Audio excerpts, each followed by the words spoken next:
Alors, qu'est-ce que l'employeur cherche dans le CV afin de pouvoir évaluer ta candidature et te considérer comme un demandeur d'emploi et plus comme un chercheur d'emploi et plus comme un chômeur? Eh bien, il cherche des qualifications, mais pas n'importe quelle qualification. Il cherche des qualifications professionnelles. Alors, dans le permis de conduire, on cherche des qualifications techniques de conduite, intellectuelles de conduite. Le permis de conduire certifie que tu es qualifié à conduire sur la route, ici au Congo, ou si c'est un permis européen en Europe. C'est ça le permis de conduire. OK? La carte d'étudiante certifie que tu es un étudiant. OK? Et que tu es qualifié à rentrer dans l'auditoire, à sortir, à disposer des bibliothèques, de ceci, de cela. Ou sinon, on ne te laisse pas rentrer, on dit, mais vous n'êtes pas étudiant ici. OK? Donc dans le CV, ce sont des qualifications professionnelles. Elles te qualifient à pouvoir avoir une position dans le monde du travail. Elles te qualifient à pouvoir être une personne existante dans le monde du travail.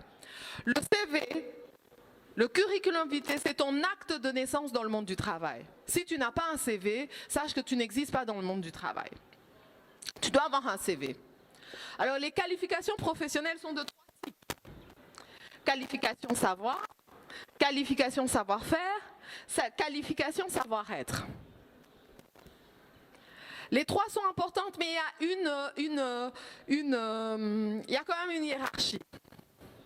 L'employeur va favoriser ceux qui savent faire. Ça lui est égal que tu viennes avec un diplôme et que tu dises j'ai étudié autant de temps et je sais ceci et je sais cela. Lui, il veut savoir concrètement qu'est-ce que tu sais faire. Lui, il veut que tu aies un savoir qui t'amène à savoir faire. Donc s'il voit d'abord que tu as un bon savoir-faire, il va être plus conquis par ça. Or, souvent dans le CV, on met en avant son savoir. Et c'est comme ça que beaucoup d'étudiants disent « mais on ne comprend pas, on nous demande de l'expérience de travail ». Oui, parce que l'expérience de travail donne le savoir-faire. C'est pour ça que l'employeur dit « si tu n'as pas au minimum 3 ans d'expérience de travail, on ne veut pas de toi ». Parce que pour l'employeur, pour l'autorité de l'emploi, c'est l'expérience de travail qui prime. Mais beaucoup d'étudiants disent quoi? « Ah non, moi comme je suis aux études, je n'ai pas le temps. Je n'ai pas le temps de travailler parce que je dois étudier, je vais m'occuper du travail après ».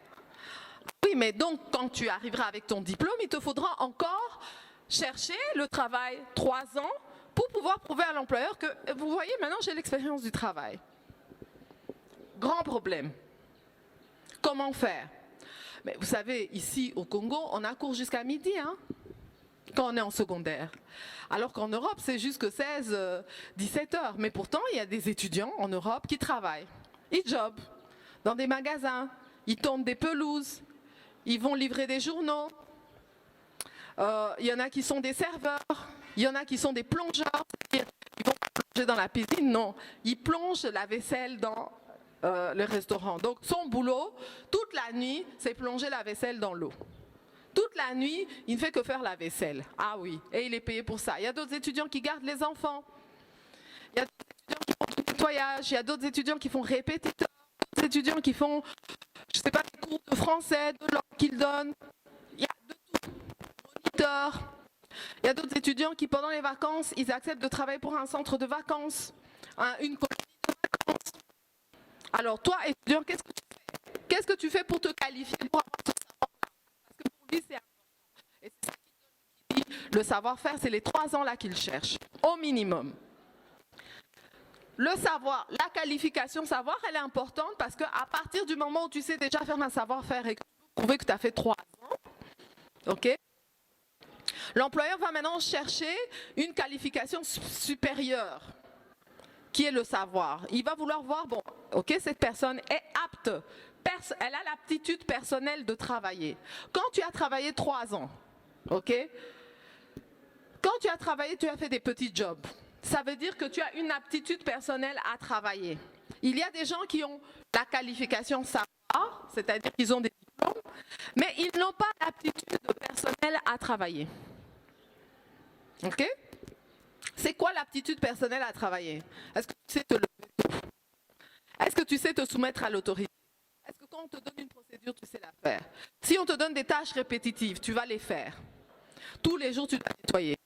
Moi, j'ai un de mes frères qui a été affecté au nettoyage des toilettes aux États-Unis. Donc, chaque fois qu'il allait pour travailler, c'était les toilettes. Ce que vous pouvez imaginer. Toi, tu es étudiant, hein, tu es quand même d'une famille bien, et puis tu arrives quelque part, et puis on te dit, ok, voici le seau, voici comment on nettoie la toilette. Tu vois comment on nettoie la toilette là au fond? Comme ça. Et ici, ça doit sentir bon et tout et tout. Et donc, tu dois nettoyer. Chaque fois, tu es là, tu supportes les odeurs, les gens rentrent, les gens sortent, et puis bon, toi, tu dois nettoyer après eux. Quoi qu'il que ce soit passé, et la toilette doit toujours être propre. Qualification, aptitude personnelle. Est-ce que tu es adaptable? Est-ce que tu es flexible? Est-ce que tu dis, ah non, moi, je ne peux pas. Moi, je ne peux pas faire ça. OK?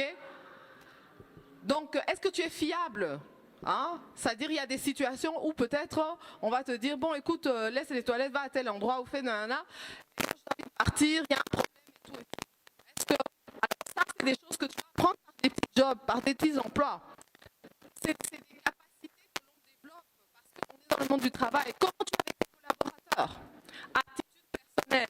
Ça, c'est déjà quelque chose que tu apprends dans les petits jobs. Comment travailler avec quelqu'un? Comment travailler avec l'autorité? Comment travailler avec des collaborateurs? Comment travailler avec des subalternes, des gens qui sont sous ton autorité? Comment travailler avec des partenaires, avec des fournisseurs, avec des clients? Voilà.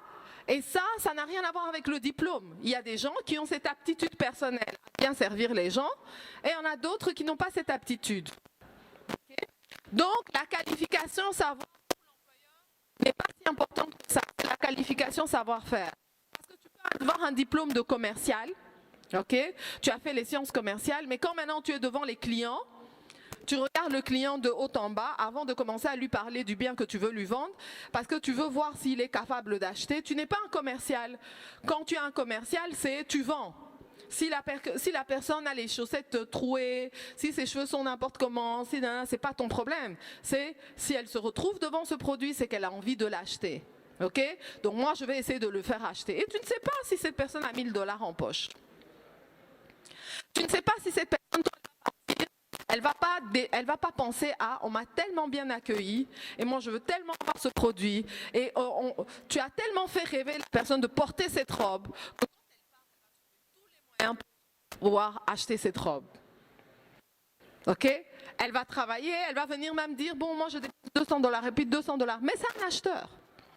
Si ton